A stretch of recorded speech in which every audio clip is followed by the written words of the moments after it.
네, 오늘의 정치권 관심 뉴스들 진단해보는 나이트 포커스, 천하람 국민의힘 전남 순천갑 당협위원장 그리고 김성회 정치연구소 싱크와이 소장 오늘 두 분 모셨습니다. 어서 오십시오. 네, 안녕하세요. 예, 안녕하십니까.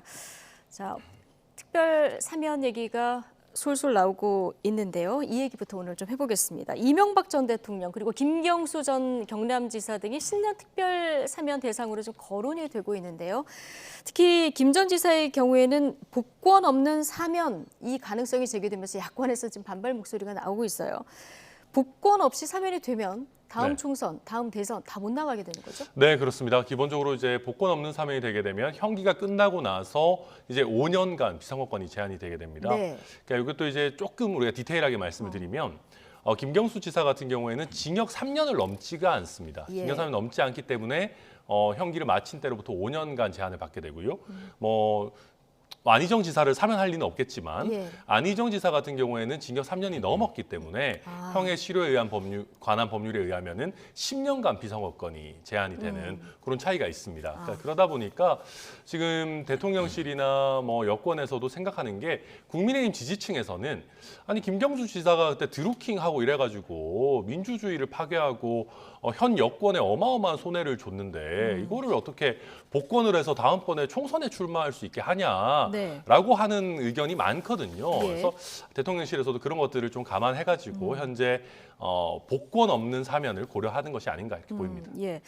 자, 김경수 전 지사가 직접 거부 의사를 밝힌 이 점도 좀 주목이 되는데 오늘 기동민 의원이 페북에 전원이라면서 글을 올렸는데요.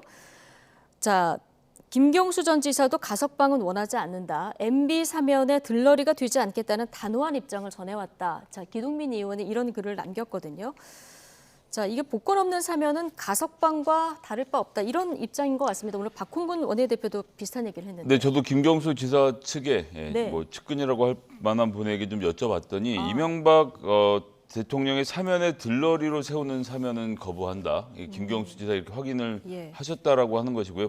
복권 없는 사면은 무의미하다는 이야기도 같이 나오는데요. 근데 저는 이제 사면이라는 것은 사실 대통령의 고유한 권한이거든요. 그럼 그 행사에 있어서도 매우 신중해야 하고요. 그런데 지금 뭐 복권이 있는 사면, 복권이 없는 사면 이런 이야기가 언론에 나오는 자체가 뭐 대통령실에서 직접 흘렸다면 대통령실이 대단히 큰 잘못을 하고 있는 것이고 만약 대통령께서 이런 문제를 굉장히 고민을 하고 계시는데 이런 이야기가 또 새어나왔다라고 한다면 그것 역시 부적절하다라고 보여집니다. 그러니까 사면을 하는 이유는 사실 국민 통합이라는 명분을 갖고 있지 않습니까? 근데 이 사면 문제를 놓고 이렇게 하는 거 어떨지 저렇게 하는 것이 어떨지를 소위 말하는 이제 시체말로 간을 보는 이런 상황이 가는 것은 하고 나서도 아무런 의미가 없어지기 때문에 감동도 없고요. 왜 이렇게 지금 대통령실이 이런 얘기를 흘리시는지는 알 수가 없네요. 왜 그런지는 알 수 없다. 어떻게 비난하는 겁니다. 비난하는 겁니까? 어떻게 추론은 하고 계십니까? 그러니까 이런 식으로 해서 간을 봐서 내보내는 것 자체 그리고 김경수 지사를 내보내긴 내보내더라도 망신을 줘서 내보내겠다는 의사를 담지 않았다라고 하면 뭐 복권 있는 사면, 복권 없는 사면 이런 것을 대통령실에서 지금 고민하는 걸 어떻게 기자들이 알 수 있겠습니까? 만약에 대통령이 사면을 했는데 이걸 거부하면은 어떻게 되는 겁니까? 형기를 채웁니까? 아니면 사실 법률에는 그런 경우를 대비한 규정은 사실 없는 것 같습니다. 이걸 거부할 수 있는지는 모르겠고요. 아마 어찌됐든 교도소에서 나가긴 나가야 될 겁니다. 아, 그래요? 왜냐하면 사면이 되면 거기서 더 이상 이제 어떻게 보면 교정시설에서도 그분을 구금시켜둘 근거 자체가 없어지는 건 아니겠습니까? 그러면 세금을 써가면서 그분이 이제 거기 있을 수는 없는 것이거든요. 그러니까 아마 어쩔 수 없이 나가셔야 될 것 같고 다만 이제 말씀하신 것처럼 정치적으로는 지금 형기가 얼마 안 남은 상황이기 때문에 5개월 남았죠. 그렇죠. 아니 뭐 복권 없는 거면 이게 사실 무슨 큰 의미가 있냐라고 이제 오히려 나와가지고도 대통령에게 고마운 마음을 전하기보다는 오히려 비판하는 메시지가 나오게 되면 이게 사실 그 여야의 어떤 뭐 통합 이런 면에서는 효과는 굉장히 크게 떨어지지 않겠느냐 뭐 그렇게 보이긴 합니다. 정치인의 경우 보통 사면하고 복권을 같이 해왔습니까? 그렇죠. 지금까지 진행할 때는 사면의 경우는 같이 복권까지 이뤄서 그 사람에 대한 정치적인 역할을 좀 복원시켜주는 이것이 좀 중요한 역할을 했기 때문에 복권 없는 사면을 사전에 이렇게 탐색해보는 경우는 저는 지금 듣긴 처음 들어보는 것 같습니다. 아, 그렇습니까? 근데 만약에 윤 대통령이 아직 뭐 결정이 된 건 아니겠습니다만은 정말 사면만 단행한다면 복권 없이 이건 앞서 말씀하신 이제 국민의힘에서 우려의 목소리가 나온다는 어떤 범죄의 무게감 때문일까요? 아니면 정치적 판단도 조금 있을까요? 어떻게 보십니까? 저는 솔직히 정치적인 판단만 생각한다면요. 네. 오히려 정치 일선에 복귀하도록 도와줘야 되는 거 아닌가 하는 생각도 듭니다. 그러니까 지금 이제 민주당 내에서 뭐 분당설도 나오고 이재명 대표 뭐 공천권 내려놔라 얘기도 나오고 나오는데 소위 말해서 비명계의 큰 부분을 차지하는 친문 세력이 구심점이 없다라는 얘기를 저희가 굉장히 많이 하거든요. 저는 뭐 김경수 지사 나오신다고 해서 친문의 구심점이 될 수 있을지 저는 솔직히 좀 회의적이긴 합니다만 어찌 됐든 민주당의 판을 한번 흔들어주는 효과가 있습니다. 예. 저는 그래서 순수하게 정치 공학적으로만 본다면 김경수라는 사람이 다시 정치 일선에 복귀하도록 만들어주는 거 전략적으로 저는 나쁘지 않다라고 보고요. 예. 다만 이런 정치 공학을 앞세우기에는 아까도 말씀드렸지만 여권 지지층의 반응이 좋지 않아요. 이거 드루킹하고 이런 사람, 뭐 안철수 의원 같은 경우도 맨날 얘기하지 않습니까? 내가 피해자인데 지난번에 광복절 특별사면 얘기 나왔을 때도 절대 안 된다 막 이런 얘기하고 그랬거든요. 그러니까 정치 공학적인 것과 이 어떤 이 범죄의 무게감 이런 것들이 좀 상충되는 저는 그런 상황이라고 봅니다. 예. 김성희 소장님은 어떻게 보십니까? 저는 뭐 지금 상태에서는 아마도 복권을 하지 않은 상태로 사면을 해서 정치적 역할을 축소하려고 노력을 할 것으로 보여집니다. 그런 식으로 해서 어쨌든 한 사람이라도 다음번 총선이나 혹은 그의 지방자치선거 대선까지 바라보면서 야당의 플레이어 숫자를 줄이는 데만 지금 뭐 주목을 하고 있기 때문에 그리고 지금 현재 윤석열 정부에 있어서 민주당을 지지하는 분들과의 어떤 통합 이런 건 전혀 고려를 안 하시는 것 같거든요. 협치는 없다는 얘기를 되게 자주 합니다. 앞에 무슨 뭐 자유를 지키지 않는 사람, 법치를 모르는 사람과 협치는 없다라고 하는데 사실 지금 국회 내에서 협치할 세력이라고 국민의힘하고 민주당밖에 없는데 지금 하신 쭉 모든 말씀을 종합해 보면 민주당하고는 뭐 당분간일지 아니면 임기 내내일지 모르겠지만 협치할 생각이 없으신 상태로 보기 때문에 복권 없이 사면 이렇게 하고 그냥 넘어가려고 할 것 같습니다. 에이, 민주당이 뭐 자유를 모르는 세력, 법치를 모르는 세력이겠습니까? 이제 민주당 내에 이제 굉장히 문제 있는 소수의 분들 뭐 이런 분들을 지칭하시는 거겠죠. 예.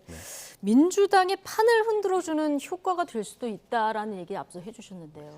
저는 그럴 가능성 좀 낮게 봅니다. 낮게 일단 뭐 사면 복권이 돼서 출소를 한다고 하더라도 그럼 내일 모레부터 자 그러면 오늘부터 제가 친문의 구심입니다 하고 나서면 갑자기 친문에 있는 의원들이 쭉 모이고 이렇게 되는 그림을 그리는 것은 제가 보기 좀 지나치다. 그래서 이제 뭐 한 발 더 나가서 탈당이나 이런 작업들은 당연히 좀 불가능하다라고 보고요. 예. 지금 상태에서 나오면 아무래도 김경수 지사는 그 다음 일을 생각하면서 여러 가지로 좀 준비를 하는 기간을 가질 것이기 때문에 이 당장의 정치 현황에 있어서 김경수 지사 역할은 전 극히 제한적으로 좀 작용할 것으로 봅니다. 그런데 지금 이재명 대표의 사법 리스크가 지금 큰 상황에서 당 내에서도 뭔가 포스트 이재명 대안을 마련해야 되는 거 아니냐 이런 목소리가 당내에서 일각에서도 나오는 상황이라서. 그건 정치인이 알아서 할 문제인 것이지 뭐 누구의 황태자라고 옛날에 있던 뭐 예를 들어서 노무현 대통령의 마지막 비서관이다라는 정치적 상징성 하나를 가지고 지금 당권을 잡는다. 지금 그런 식의 세습의 정치는 지나갔기 때문에 뭐 김경수 지사를 폄하할 생각은 전혀 없습니다만